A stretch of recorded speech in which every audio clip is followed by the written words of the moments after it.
Hi, and good evening, everyone. My name is Elizabeth Eichmann, the Religion in Public Life Graduate Fellow for the Lived Religion in the Digital Age Initiative. And I'm here this evening with Dr. Samantha Artin, Project Administrator, Jose Garza, Academic Programs Coordinator at the Mildred Lane Kemper Art Museum, and documentary photographer, filmmaker, and lecturer Vanessa Charlot. Lived Religion in the Digital Age is supported by the Henry Luce Foundation and St. Louis University College of Arts and Sciences. The project seeks to better understand religion in American public life through collaboration with members of local communities representing diverse traditions, histories, and practices.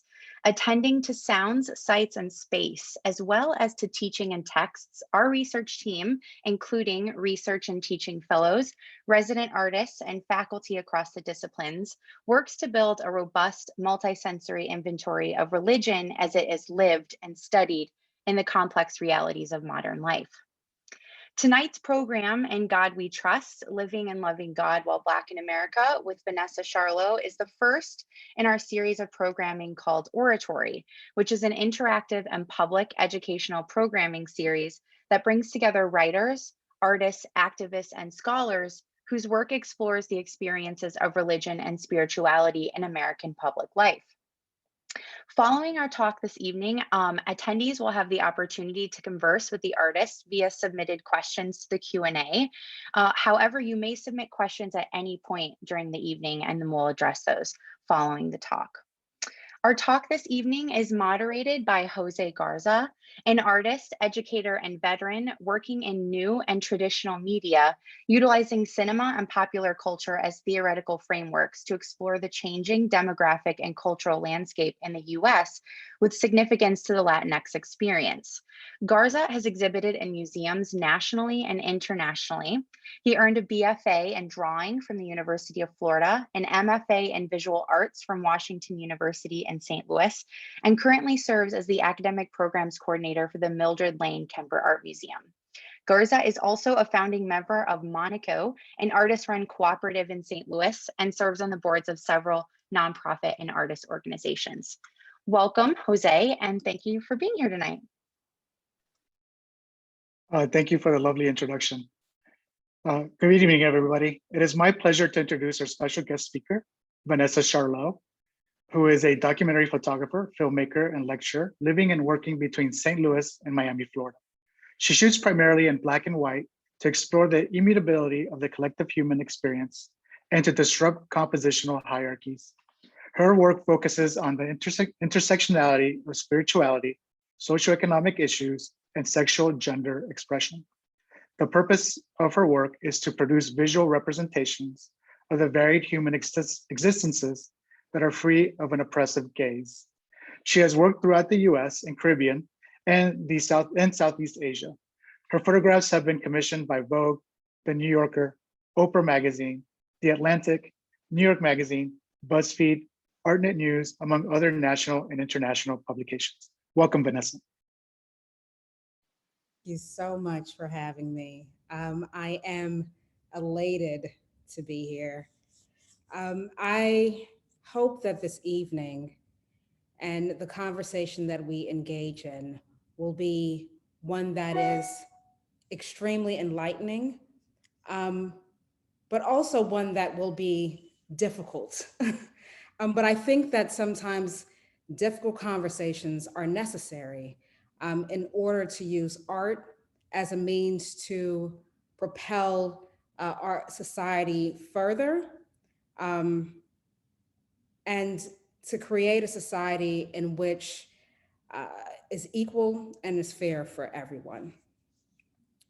So the title of the talk is In God We Trust.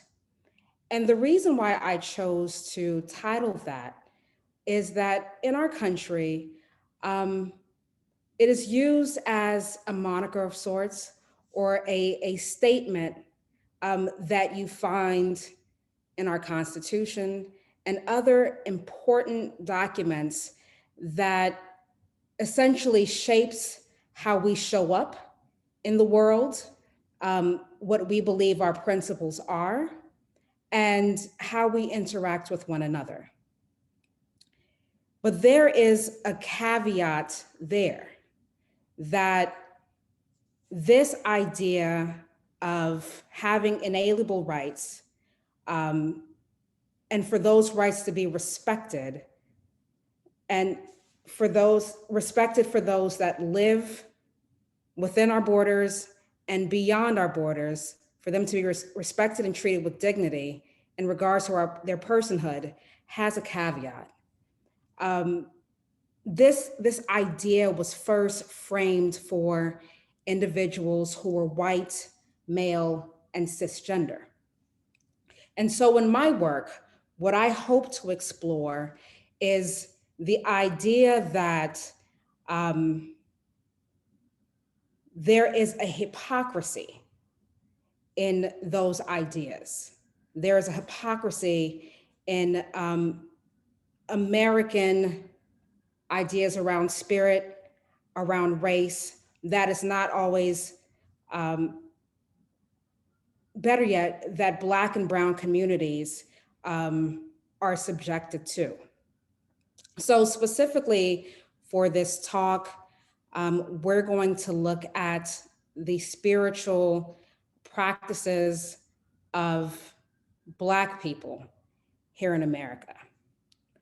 My work actually covers various places. I have traveled to Haiti, where I have documented spiritual practices there, the Dominican Republic,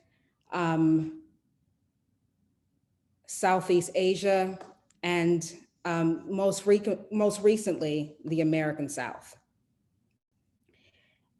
And allow me to share my screen with you so that we can begin to look at the images and to use that. So, hold on, I actually cannot see.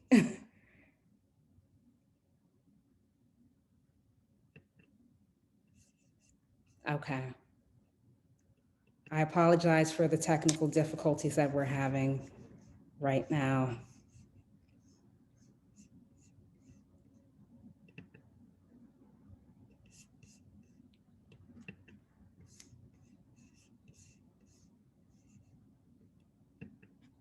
Let's see if we can try this again.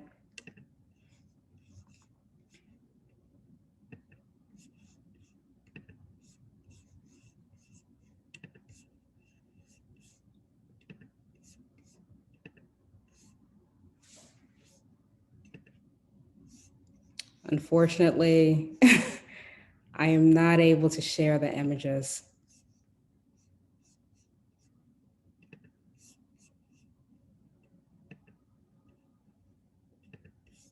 Okay.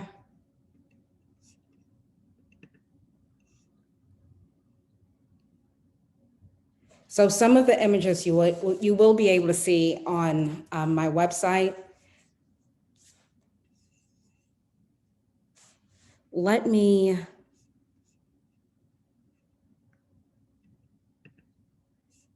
attempt to share them another way.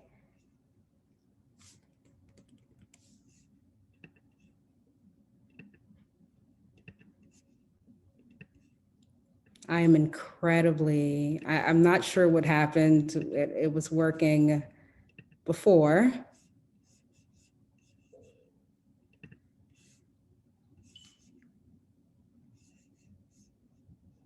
And I believe that sharing these images are instrumental in helping us understand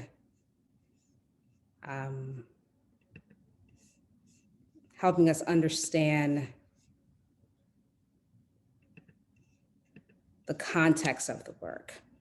So allow me to try one more time, and then if not, we will continue without it.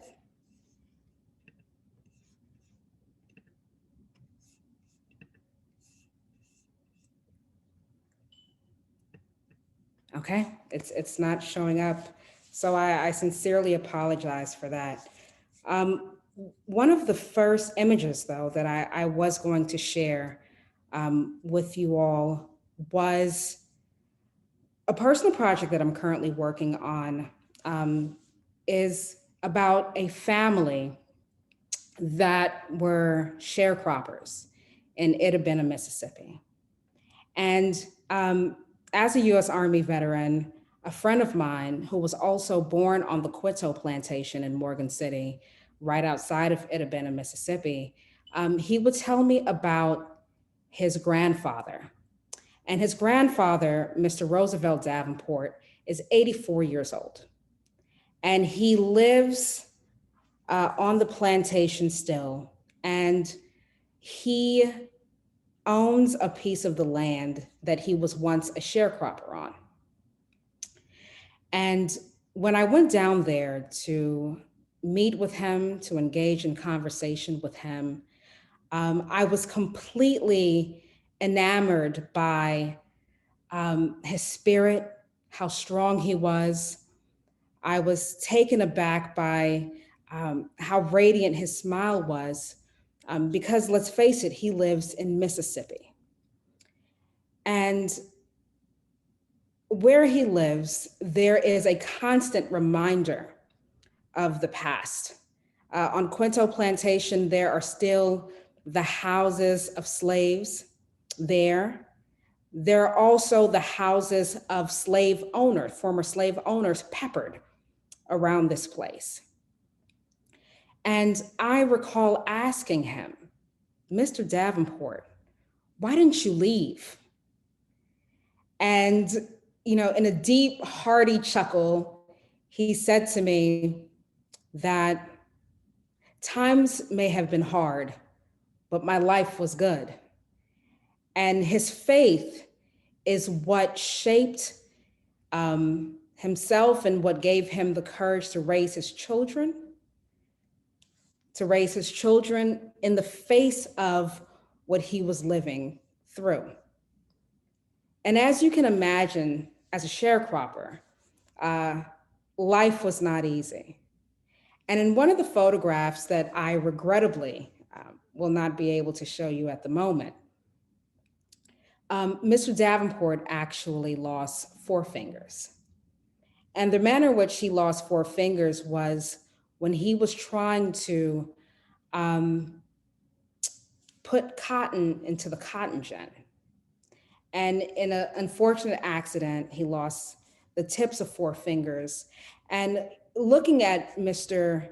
Davenport, he served as a physical reminder of what happens to some Black bodies when they are subjected to white supremacy. But more importantly, Mr. Davenport represented the strength and fortitude of Black communities and the spiritual practices of Black people to use faith as the principal idea in their life, and how they use faith to continue when all odds, are against him. So as you know, last year was a difficult year. Not only were we dealing with a global pandemic, we also experienced one of the largest civil unrests in our lifetime, with the death of George Floyd.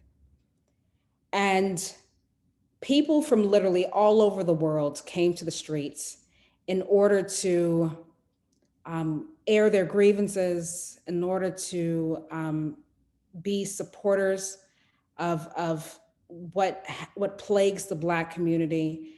But there was another thing happening. The other thing that was happening was Black communities everywhere were in mourning, because there were so many George Floyd-like individuals that have lost their lives due to police brutality. And so while documenting in the streets of St. Louis, there was a group of people that I saw at almost every single protest, and that was the clergymen.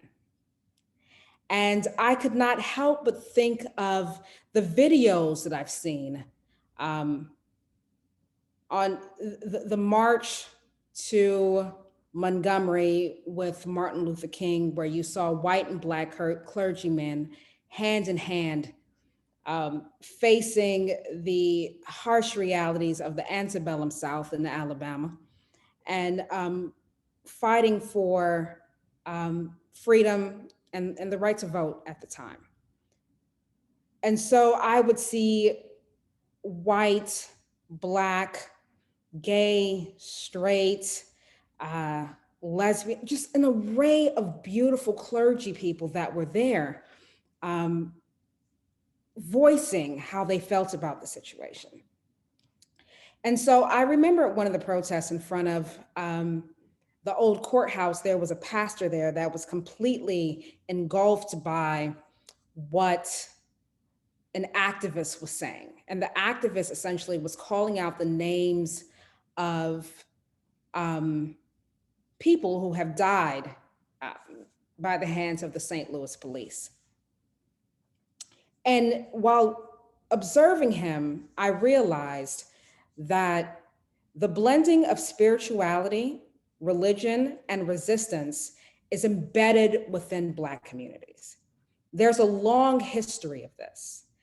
And when you look at two very prominent figures in Black history, one, you have Malcolm X, and Malcolm X, who utilized the teachings of the Quran in order to advocate for autonomy, for self-defense, but also the controversy that was met, right?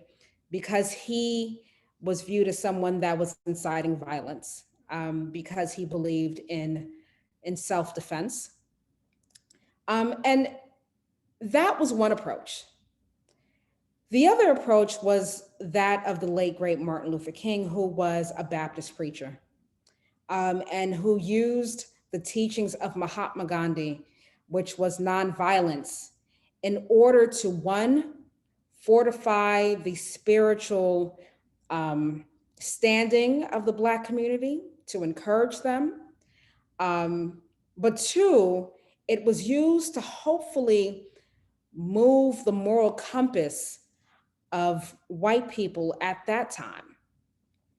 And so they both participated in creating movements towards freedom and equality, although they had very, very different approaches. And so what I saw in the streets of St. Louis while documenting was this continuous fight by the church in order to encourage parishioners,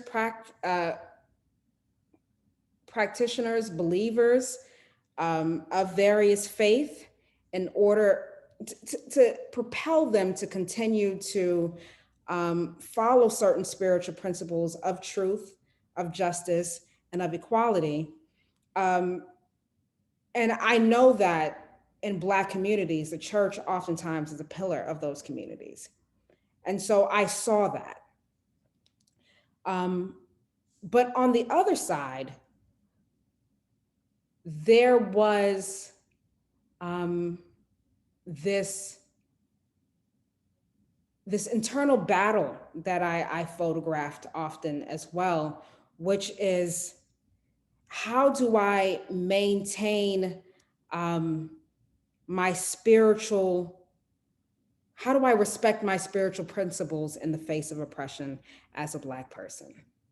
You know, how do I not resort to certain things when I am dealing with very painful realities? And what was always beautiful to me was, in the midst of that, you continue to see how Black people loved, how they communed, how they continue to uplift each other in the face of these things. Another photograph that I took, and again, I wish I had it to share it with you all, was a photograph that I took of a young Haitian priest in Miami. And this photograph was taken during Good Friday.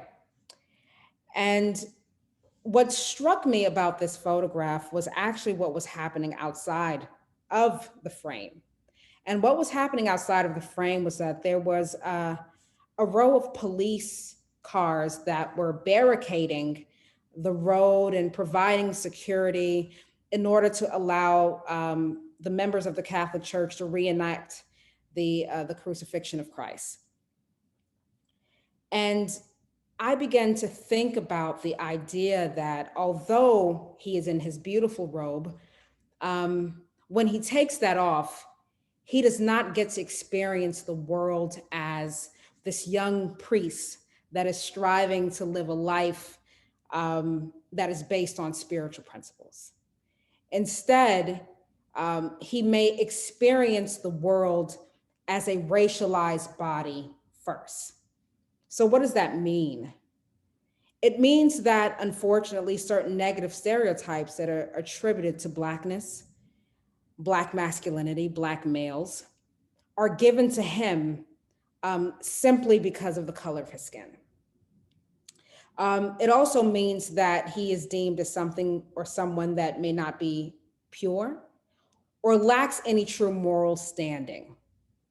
So his Blackness, in this case, within the American landscape, supersedes his goodness and his morality. And so he has to prove himself in order to earn respect, dignity, and integrity that is often automatically and naturally given to his white counterparts.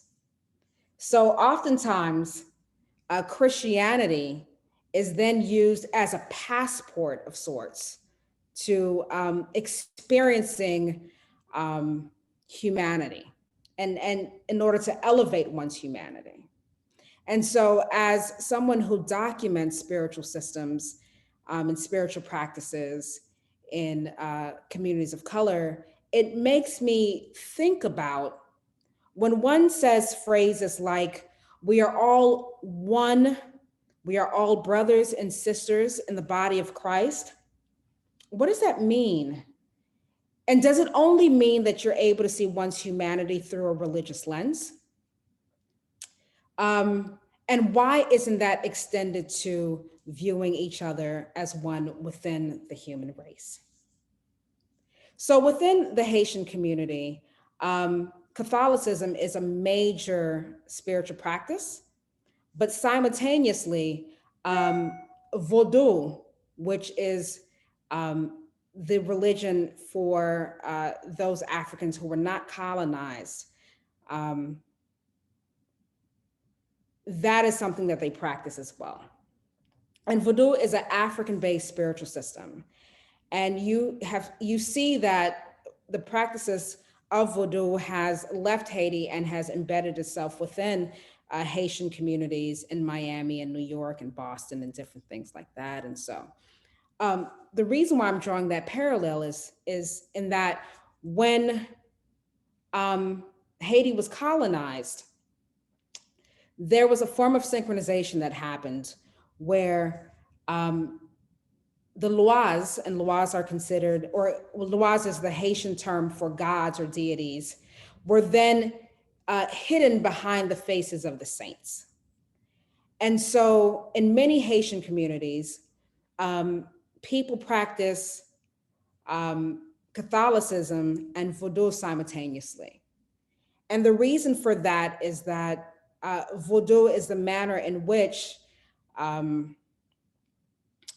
Haitians were able to gain their independence and liberation from French colonial rule. And so again, using spirit and spiritual practices as a way to find freedom and as a way to affirm your person in the diaspora. So for those that chose not to hide their spiritual systems, another practice exists, which is called candomblé. And candomblé is actually something that is often found in Brazil, but you find it in Miami as well. And so in one of my photographs, I actually photographed a Condomble priestess who was paying homage to the sea god Yemoja. And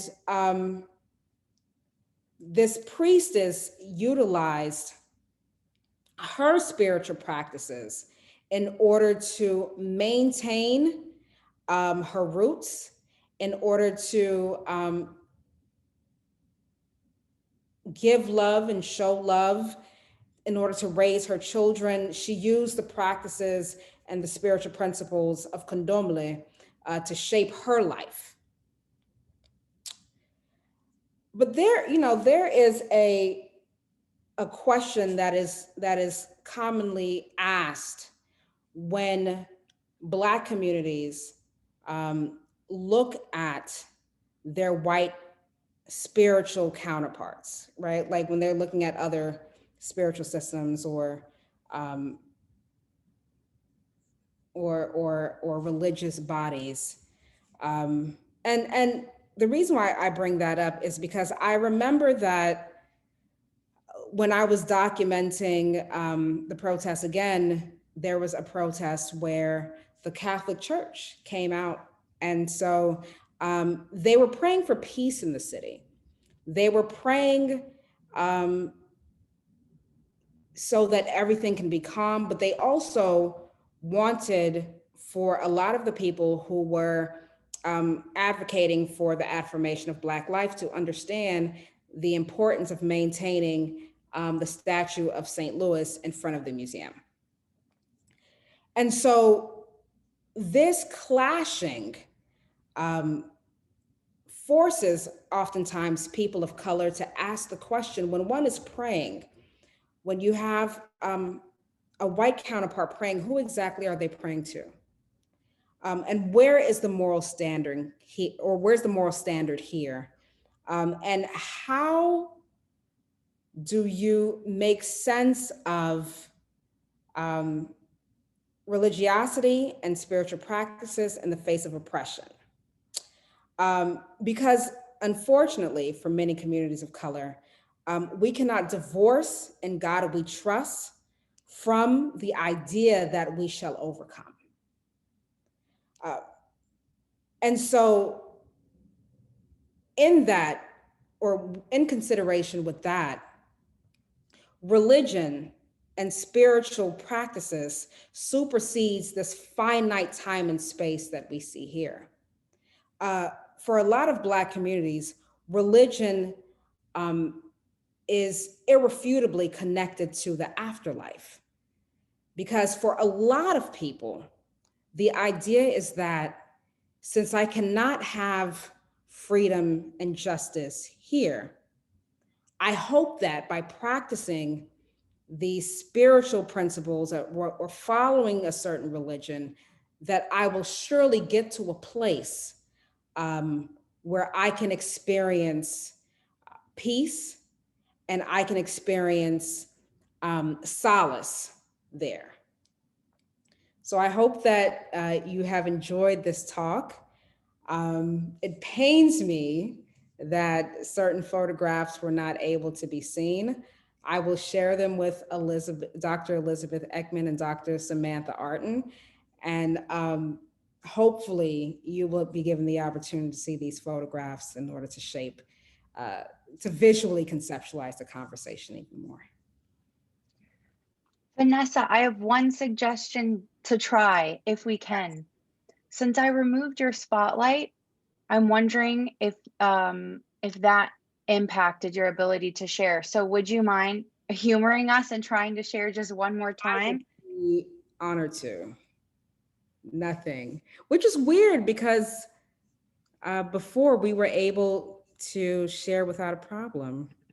Yeah. I'm not sure what happened. May I share something else? Yes, okay? You may. I think this might have happened to me also. And I think when I minimized my presentation and then I tried to share it, it didn't show up in my share screen. So I had to pull it back up so it was behind my Zoom screen. And then when I went to share, I saw it there. I don't know, maybe this. Yeah, I'm more than willing to try. The only other thing I thought of is maybe if you just closed out of the presentation and then Do you want me to close re out and come back in? no, not of the webinar, just of your presentation, wherever it, if it was in your photos, just like close the program Okay. and then reopen it. Okay.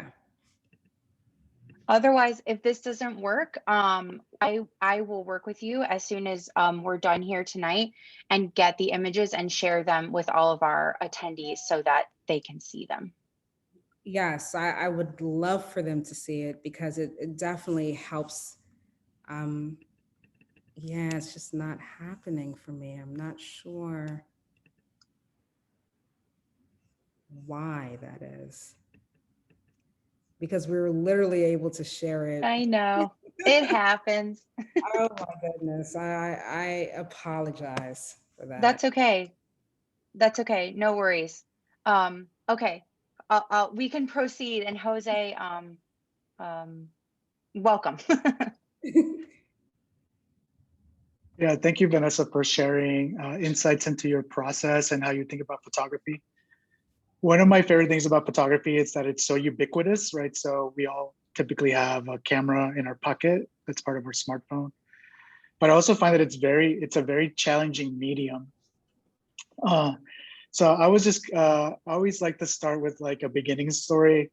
So I was wondering when you realized that photography was, was transformative, or where you saw like a potential for something mere representation, what we Sure. were seeing. Very, very good question.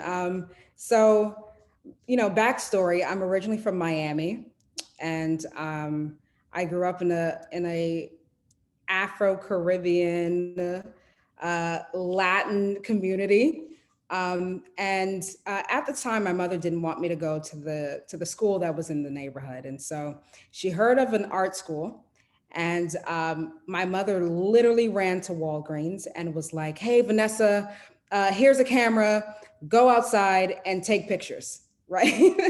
And so because I grew up in this community, I was able to go, to the park where the old Cuban and Haitian men played dominoes. And I was able to go to the bodega, which is like an informal grocery store of sorts. And I was able to go to the restaurants and different places like that, and just document my community.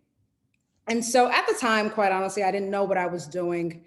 And I created this body of work and I presented it to the school, and they absolutely loved the work, which was great. But it wasn't until I came back home and I began to disseminate the photographs and seeing the response from my own community. I was like, oh, wow.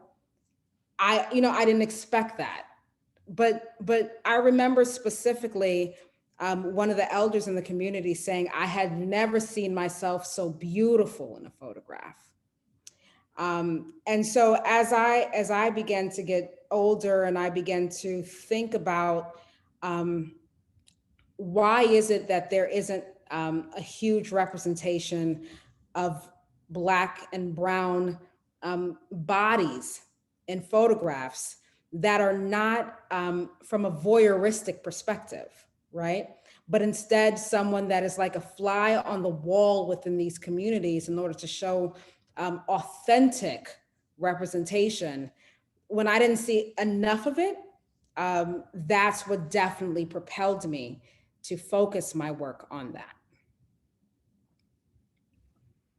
Yeah, I also find that a camera can give you the ability to be a fly on the wall sometimes, especially maybe in spaces that are familiar to us or we're familiar to others in spaces. But also there's other places or spaces where a camera can make you stand out or be very seen. And I like that you mentioned the word voyeurism or voyeuristic.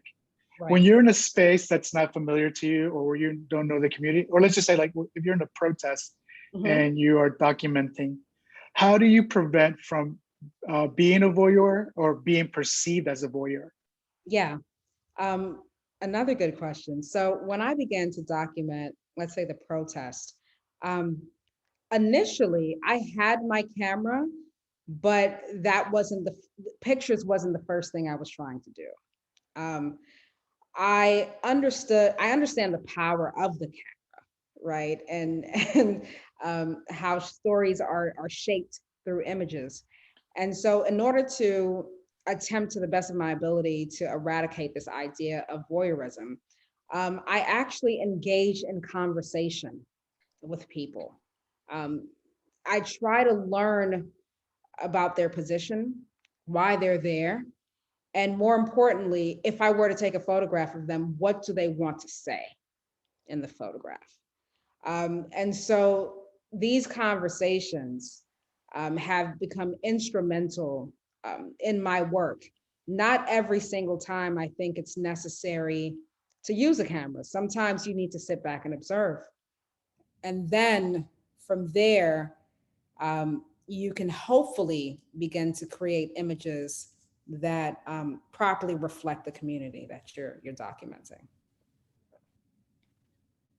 I can imagine that photography probably takes a skill, let's say a combination of maybe intuition and technique or skill. Definitely. But for you, when you are documenting or photographing, do you know that you've captured something that kind of speaks to your message in the moment, or does it happen afterwards, maybe when you're reviewing a day's footage or images? You know what? Sometimes it depends. I'm not a very technical photographer. So I literally, Jose, shoot from the gut. And I go with what I feel. So if I connect, I connect. If I don't, I don't. And so there are times where I'm able to, like, there's a photograph that I actually took of a young woman at the protest who was sitting Indian style in the middle of an intersection. And when I captured it, I knew that it was a prolific photograph. And sure enough, when I shared it, it got commissioned or it got picked up everywhere, right?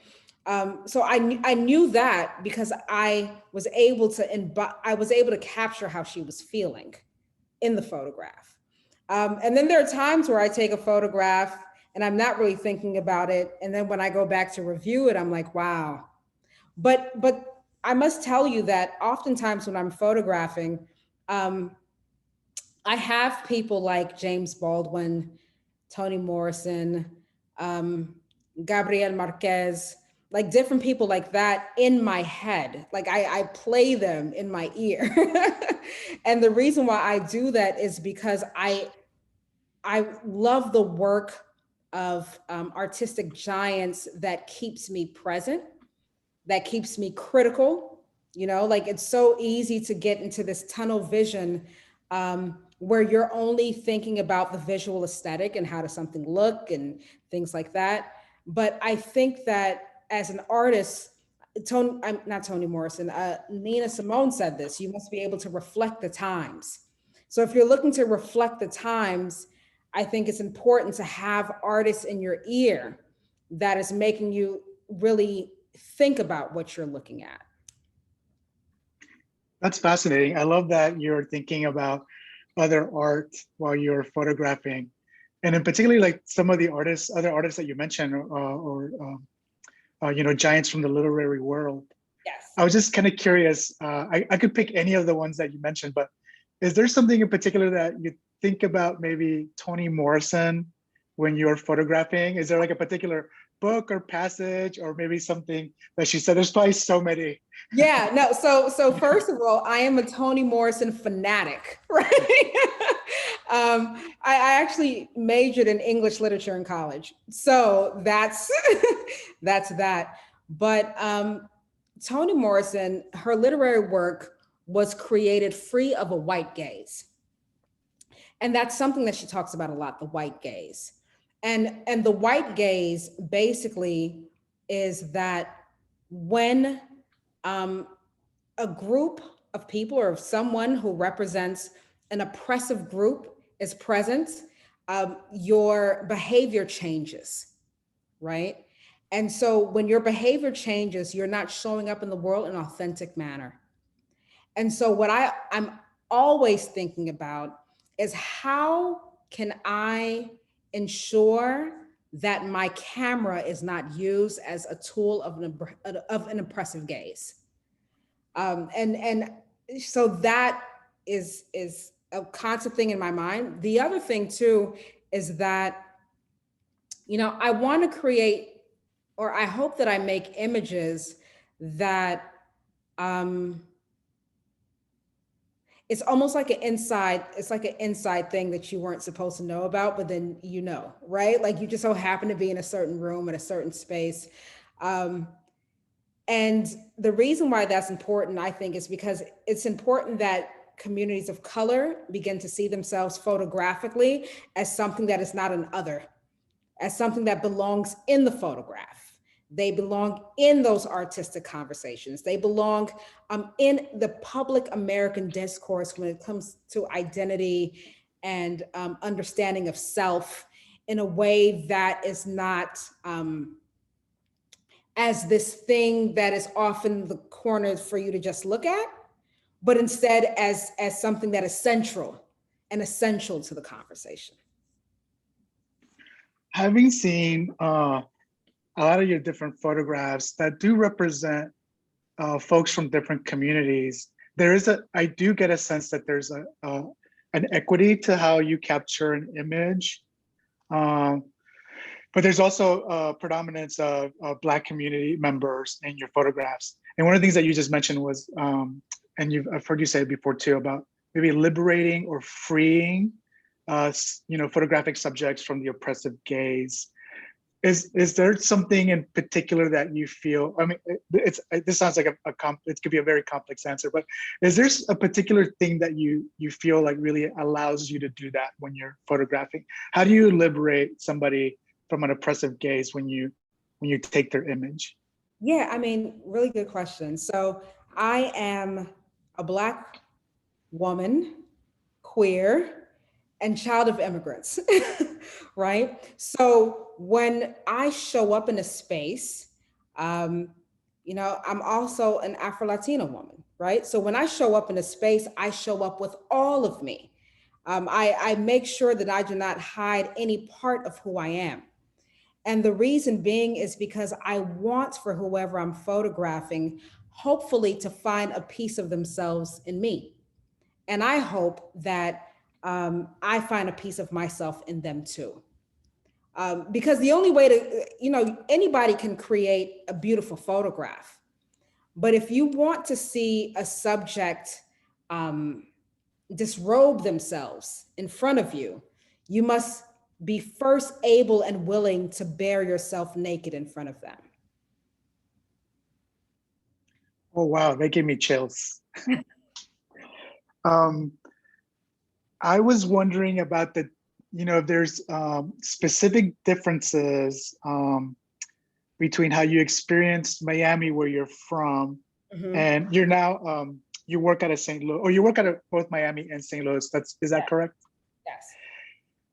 And I'm wondering what you notice about these two distinctly and very American cities and their relationship to whiteness. Like, I wonder how they're different and maybe if they are similar in any way. Right. So Miami, I often say, is like the Northern Caribbean in that, it's so diverse in terms of Caribbean cultures being there. And so it is very easy to forget the existence of whiteness in Miami. When you're in certain communities, let's say Cuban communities, or communities that really ascribe to the ideas of colorism. And so the closer you are to whiteness, the higher you may be on the social ladder. That's when whiteness comes in, for me at least. But for the most part, Miami is so brown, it's so Black, it's and what people see when they look at Miami is Miami Beach It's not the city. So it's two completely different worlds. So yeah, like it's very easy to forget. It's easy to forget the existence of whiteness really as a real concept. When you're in St. Louis, though, I think that St. Louis is very much in your face when it comes to white supremacy, when it comes to the existence of white culture that is alienating to communities of color. But I also think that St. Louis is honest and that Miami is like a bubble. And so you think that these things don't exist. And then you come to a city like St. Louis and you're like, oh, wow, like this is really, this is truly happening. But I like that honesty. I think that it shows the nuanced and complex ways that America has made itself up, right? And so the relation to whiteness, I think here in St. Louis is also a relation to class as well. And so because in a lot of cases, white culture, white communities reign supreme in St. Louis, it has created this informal social structure that, in addition to being white, depending on where you are socially, that determines your social and financial standing in the city, in my opinion. Yeah, I'm originally not from St. Louis. I'm also from Florida. Oh, nice. And one of the, one of the things that one of the, I guess, like signifiers for understanding kind of socio-economic background is like I realized that a lot of locals ask each other where they went to high school, and that is very telling of their status, standing, etc. And it's funny because I think when I first heard it, it sounded maybe innocent is not the right word. Inconsequential maybe is a better word. And then you find out that no, it's actually a very loaded question. Yeah. Maybe not all the time. I'm sure that some folks maybe are just interested in that. But I think it does place you within the city, within a certain hierarchy, perhaps, right? Where did you go? Where did you go to school? Yeah. Especially with the history of a lot of other American cities with segregation or busing in from different communities, et cetera. So, but yeah, I was really curious about that when I first heard that. It's like, oh yeah, hey, hi, how are you? Where did you go to high school? Yeah, I heard that was a question that was often asked in St. Louis, but because I've lived in the Caribbean, I know what that means, right? And so like, it's almost like, hey, I went to such and such school, meaning that, I went to an affluent school. And so my social circles are probably better, well-connected and things like that. One of my favorite things about art is that sometimes it gives me a reason to think about things that I typically don't consider. Mm-hmm. And I love that, your talk is about photography and spirituality, and not to minimize it in any way, it's like, but about many things, it is about that. And not that I'm not a spiritual person, but sometimes I feel like, there's not space for both, mm-hmm. And I might just be saying that to myself. But I would love to hear how you describe maybe how they intersect. Like how do these two maybe seemingly disparate worlds kind of belong in your world? Right. Well, the country that made me pick my camera back up seriously was Haiti. And Haiti is often considered as, whenever you hear Haiti, oh my God, it's the poorest country in the Western Hemisphere. That's all you hear. But Haiti is a deeply magical country. It's a beautiful country. And because there is a level of poverty that is rampant throughout the country, people turn to other things in order to help them make sense of life.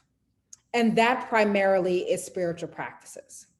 And so you see it everywhere, right? You may go to the marketplace and there may be a lady with a red headscarf.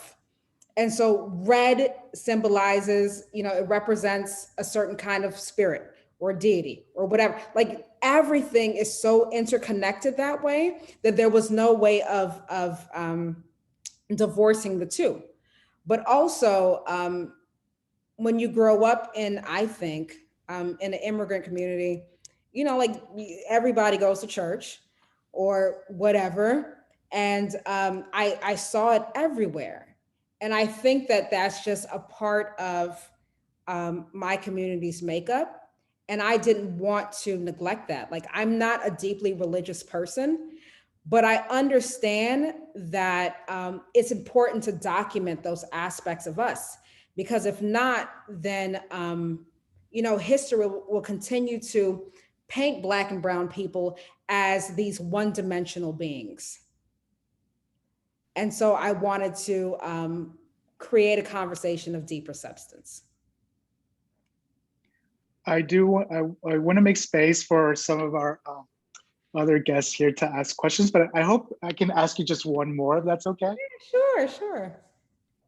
And maybe this is something that maybe you've gotten asked before also, like some of the other questions, but as an artist too, I find this very curious. How has, we're almost, we've been in a pandemic for over a year, socially distancing, our life is very different. How has that affected your photography practice, whether it's formally or conceptually? Has there been any change or any other transformation or insights? What has happened while we've all been experiencing the pandemic? Oh gosh. So it has enhanced my natural desire to develop relationships, because now, everybody is afraid of getting too close. And so in order to photograph people, I have to become more comfortable with them. And so that practice before I can photograph someone takes a lot longer, because I just want to get to know them and learn a little bit about their practices. The other thing too is that I've been photographing a lot more just on my own, like themes around isolation. Um, and the emotional and mental impact that has on myself, on my family, on friends. And that is something that I had not documented before, because I'm used to, being in the streets and being among people. And so I began to become even more interested in the act of like introspection visually. I am so thankful that I've been introduced to your work, but I would love to make space for our visitors. I have tons of questions, but yeah, let's make space for some of our other visitors. I'm sure they have a lot more to ask. Thank you both so much. This is so wonderful. I have my own questions, but I think you're right. We need to give the attendees an opportunity. So we had a question a few moments ago from Nia, and Nia's comment and question is sort of like a two-parter. So I'll read everything that she wrote so everyone can hear, and then maybe you can just address one or everything that you'd like to, Vanessa. Okay. So Nia says, I'm from St. Louis and truly appreciate how we can see ourselves so vividly in your photographs. She took a look at your Instagram and on Google, and listened to my dad, who's from Camden, South Carolina, and probably about 2 generations removed from slavery. So Nia asks, how do you get those stories out of people, because they're very protective over those painful memories? So that first question sort of reminds me about the first story that you told about Mr. Davenport. Yes. And then Nia also says that they went to Hazelwood Central High School and says the bougie Black people, but Hazelwood is a county school considered more authentic Blackness than a Black person going to Ladue. So not so much a question, but I think it is sort of interesting insight into what you and Jose were speaking about earlier, especially with class dynamics, but also, when you were bringing up colorism and things like that, especially in St. Louis with that where you go to high school question. So I'll repeat the first one. It was, how do you get those stories out of people because they're very protective over those painful memories? Yeah, so thank you for asking that question, Nia. It is difficult to get those stories out of people. When speaking to Mr. Davenport, again, he lives in Mississippi. So I understood that he was not going to tell everything. He wasn't going to uh, expose the depth of that pain completely, um, because of where he is, right? But also, I didn't want to push um, to have him relive that trauma. And so what I would do is I would just engage in conversation that was about him. Like I would ask him things that I knew he would be proud about. He's a father to 22 children. So what was it like being a father? What did you do? Um, like allow him to tell that story. So I would say never rush someone into telling that story. They will say whatever they want to say when they want to say it. But it's definitely a difficult process, and it's one that requires a lot of patience. So even though I photographed Mr. Davenport, I had a chance to talk to him, I'm sure that I only touched the tip of the iceberg. Yeah.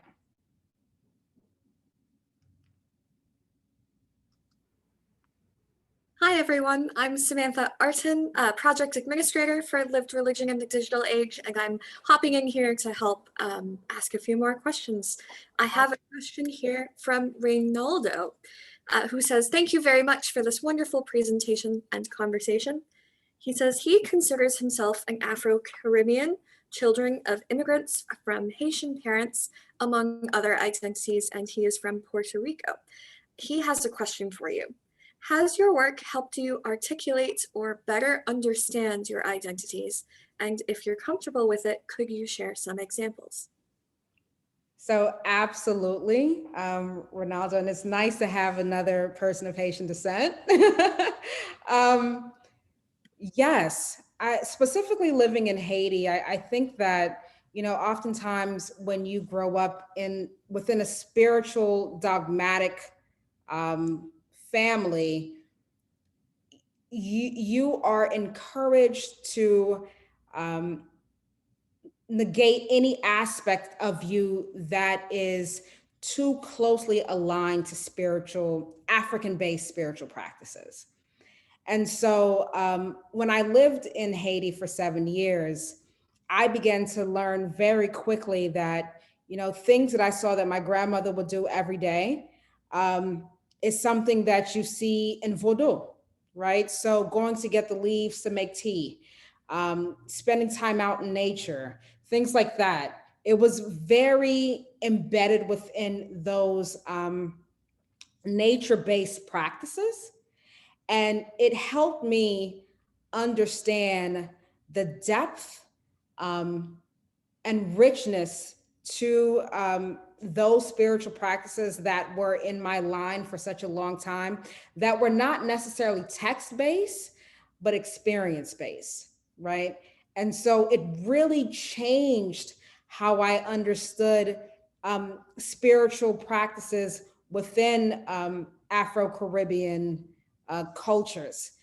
Because I think when you grow up in the West, and even within spiritual practices, you're encouraged to follow things by the book, right? So what does the Bible say? What does the Quran say? What does the Bhagavad Gita say? Like, what do these things say? And so to be exposed to something that has no book, and so you have to follow intuition. You have to follow the natural order of things, meaning like respecting nature, respecting each other, not because a book has told you to, but because that is just the right thing to do. It really flipped on a head everything about, like, do I really need a book to tell me what to do? And that really it really allowed me to embrace my Haitian upbringing even more, for sure.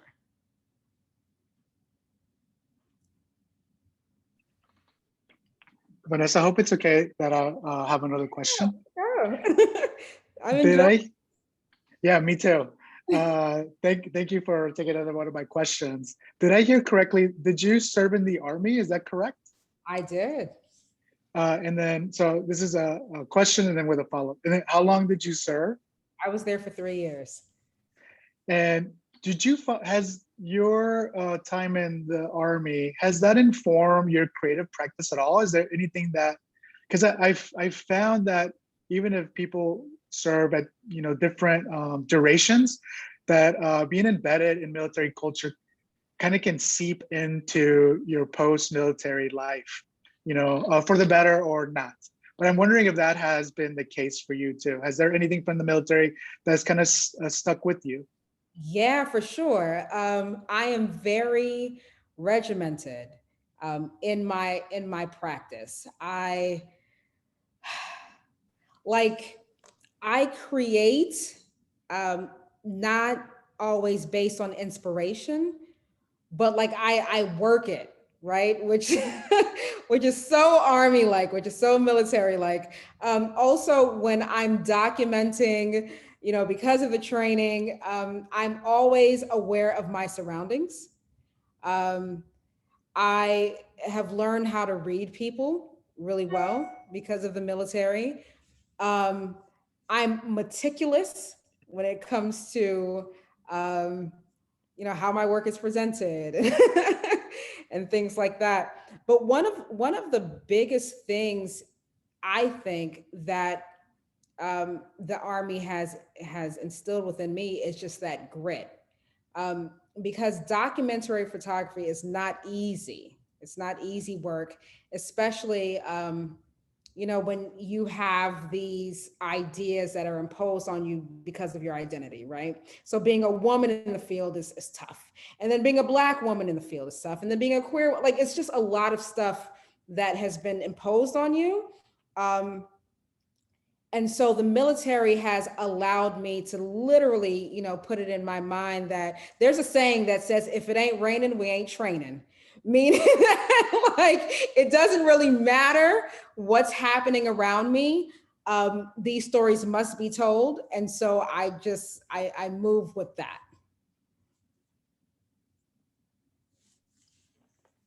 Great.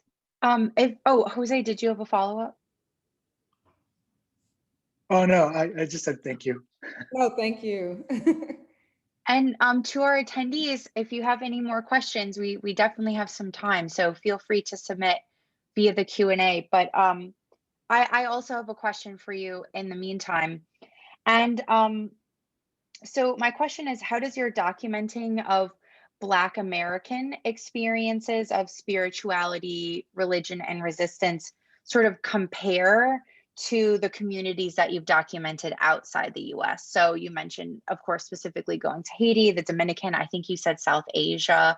Yeah. Are there some similarities, especially in your approaches to like oppression and resistance, distinct differences?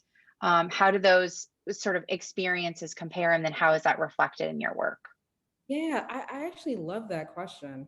So resistance is embedded within, I think, spiritual practices and religion in America in the way that it's not in other places that I've documented. And the reason why is because, like, let's say in Haiti, the people did not have to learn to live with people that have colonized them or that have enslaved them, right? So here in America, religion has become a way for you to survive, a way to conform, but also it has become like this beacon of hope. Like, okay, well, I have this, irrespective of what's happening around me. If I do the right things, if I ascribe to these things, maybe on the other side, things would get better. But also, like, well, if Christ said that I'm human, then it doesn't matter what they say, and I am human, right? Like I'm a human being. Whereas, for example, in Haiti and in the Dominican Republic and even in Cambodia and in Bali, that is not the case. So it's not embedded in religion. Instead, it's embedded in tradition, which tradition is still definitely in Black American spiritual practices, but there is no, I have to hold on to this for a better day. It's more like my grandmother practices, this is my family land, we beat the drums, this is just what we do. And so instead of it being something that you do on Sunday, it is something you do every single day because it's around you all the time. And there's reminders of it all the time, right? So here in America, unfortunately, when Black Americans look around, you're reminded of your oppression everywhere. You see it in everything, right? There's no getting away from it. But in Haiti, for instance, you may be surrounded by poverty, but that poverty is not directly linked to you being Black. It's linked to a dysfunctional government. And the government happens to be Black, right? So it's not embedded within a Blackness, which makes it very, very different. So religion is not race-based in the way that it is here in America. Thank you. You're welcome. If possible, I'd love to return to your beautiful image of, how did you put it? Your photographic subjects disrobing themselves for you in front of your camera. It's such a beautiful and deeply vulnerable image. And I'm curious about your impressions of the way the people that you photograph feel about the act of being photographed. Is this a moment of self-fashioning for them? Are they posing? For a lot of your images on your website, for example, look like portraits, whether formal or informal. Mm-hmm. Are they posing? Are they presenting themselves to you in a way that they want to be seen? Or do you approach your photography in a sort of go about your business, I want to capture you as you are kind of way? Yeah, I definitely approach this that go about your business and then I'll capture you as you are. So most of the photographs are actually not posed. It's just moments that I capture in time. But the reason why, I'm able to get those kinds of images is because I am very vulnerable, because I understand that when you're documenting a community of color or a marginalized community, the camera is a tool of power, and I'm the one holding the camera. So I try to the best of my ability to not come off as this photographer that, whatever. Instead, I try to come off as human as possible first. And, sometimes we connect and sometimes we do not. And that is okay. That is okay. But photography is such a personal practice for me. It is a way that I explore myself through other people. And it is also a way that I create the space for people to explore themselves through me. And specifically, when I photograph them, they're able to look at themselves in the images that I produce for them.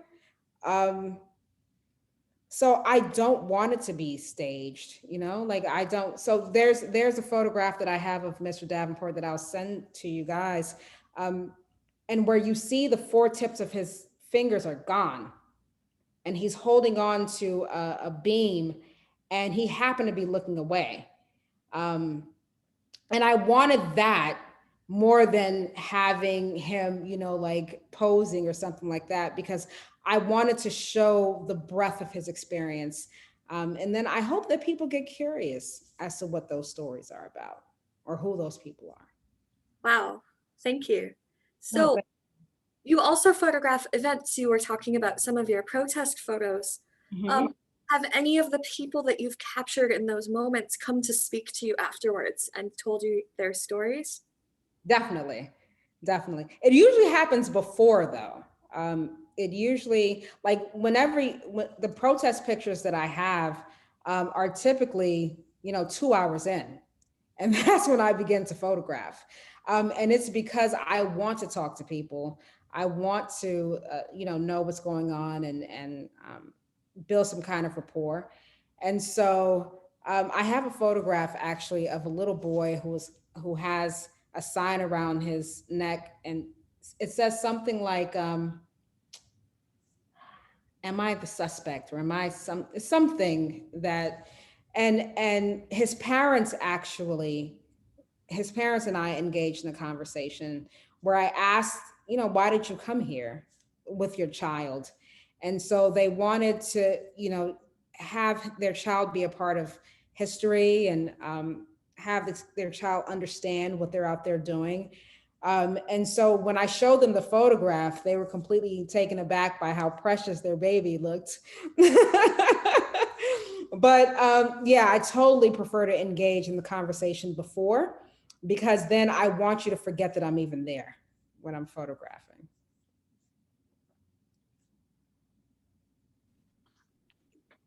Hi, Vanessa, it's me again with another question. Um,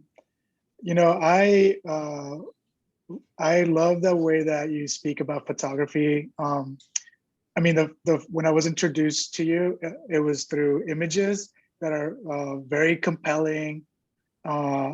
Look, they're very intent on how we see them and how they're composed. But you're also, the way that you talk about photography is like related to all these like bigger ideas of not only understanding a complex world, but yourself. And I'm just curious,